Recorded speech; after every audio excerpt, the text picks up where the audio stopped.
Welcome to Sunday Reach by Dominicans in India.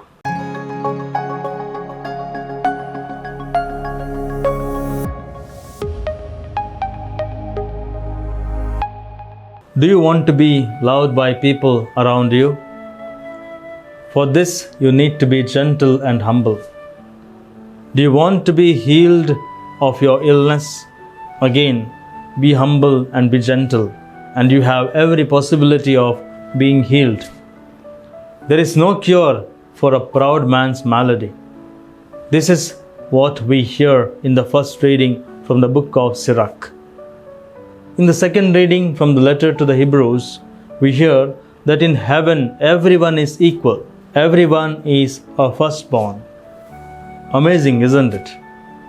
All the differences we have in this world between the rich and the poor, the educated and the illiterate, the high caste and the low caste, the powerful and the weak, the white and the black and the brown, the healthy and the sick, the famous and the unknown, and whatever other differences we notice here on earth will not be there in heaven, because that all of us shall be equal as children of God.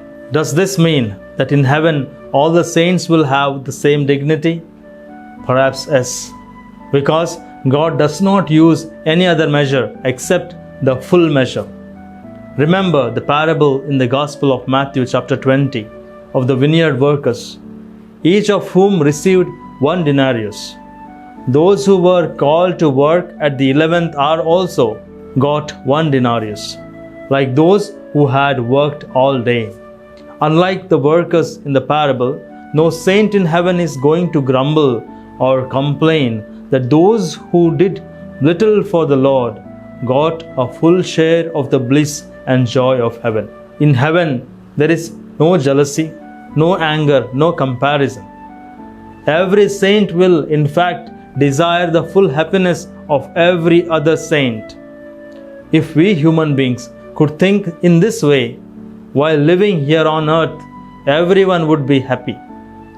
There would be no one living in utter poverty, in hunger and homelessness.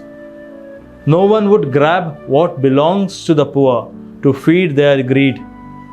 No one would pretend to be greater than anyone else. Let us listen to what St. Paul says in the letter to the Philippians in chapter 2, verses 3 and 4. Do nothing from selfishness or conceit, but in humility count others better than yourselves. Let each of you look not only to his own interests, but also to the interest of the others. In the Gospel today, from St. Luke chapter 14, we see Jesus in the house of a Pharisee. He noticed how the invited guests choose places of honor for themselves, and he spoke to them about the advisability of sitting at the lowest place. He also told the Pharisee that when he throws a party, he should invite not the rich and well-fed, but the poor, the crippled, the lame, and the blind. In his own life, Jesus chose to be the last and the least. He was born on the wayside because St. Joseph did not have money to pay at the inn at Bethlehem. The baby Jesus got the crib for a bed. As he grew up, he went out to preach the gospel to the poor, the outcasts, the lepers, and the sinners. He died divested of everything on a cross between 2 criminals who were crucified like him. Jesus wants us to learn from him. We read in the Gospel of St. Matthew chapter 11, verses 28 to 29. Come to me, all you who are weary and burdened, and I will give you rest. Take my yoke upon you and learn from me, for I am gentle and humble in heart, and you will find rest for your souls. It is not easy to be gentle and humble. Everywhere we come across more people who are inclined to be proud and arrogant, showing off their importance and greatness to others. We all like to be noticed, appreciated, thought highly of by others. We tend to be attention seekers from childhood to old age. Pride is one of the 7 capital sins or capital vices. Pride goes along with vanity, arrogance, anger, and the tendency to grab for oneself even what belongs to others. Pride makes one show off in everything, in dress and makeup, using expensive clothes, building luxurious houses, buying costly vehicles, and lavishly catering to one's vanity in wasteful spending, while being blind to the sufferings of the poor all around. Jesus told us the parable of the rich man and Lazarus in St. Luke chapter 16. We need to look closely at our life. Are we proud? Proud people often get offended easily and break off relationships or friendships, and often they refuse to forgive.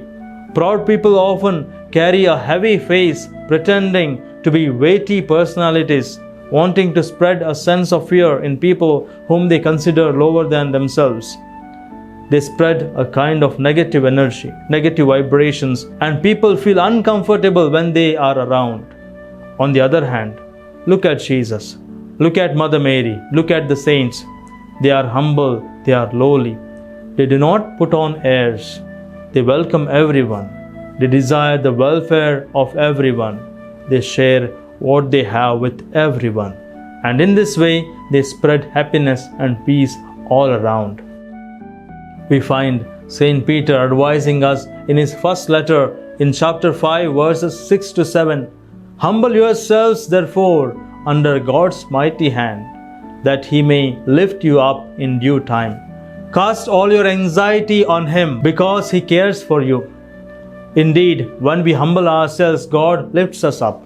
And when we place all our anxieties before him, he takes care of us. Saint Peter himself was a humble person. When he saw the miraculous catch of fish, as reported by St. Luke chapter 5 verse 8, he told Jesus, "Depart from me, Lord, for I am a sinful man." When he was led to be crucified like Jesus, he pleaded to be crucified head downwards, for he did not count himself worthy to be crucified like Christ his Master. There are brilliant examples for us in the history of the Church. St. Louis IX, King of France, lived a Christian life in simplicity and humility in his royal palace.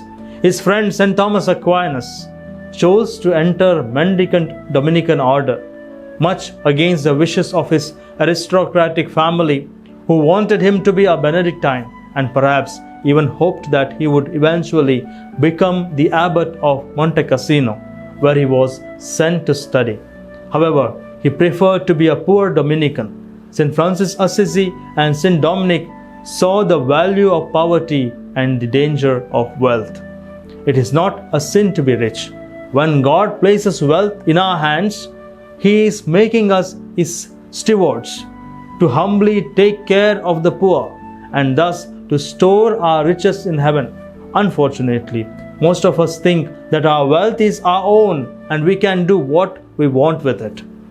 Often we used to show the world that we are no ordinary mortals, but people to be counted as great, important, successful. Pride and vanity accompany us to our destruction. But we can change, and we must. We must seek what God wants us. It is this: He has told you, mortal one, what is good and what does the Lord requires of you. But do justice, to love kindness, and to walk humbly with your God. Micah 6:8. Without humility and charity, we cannot please God.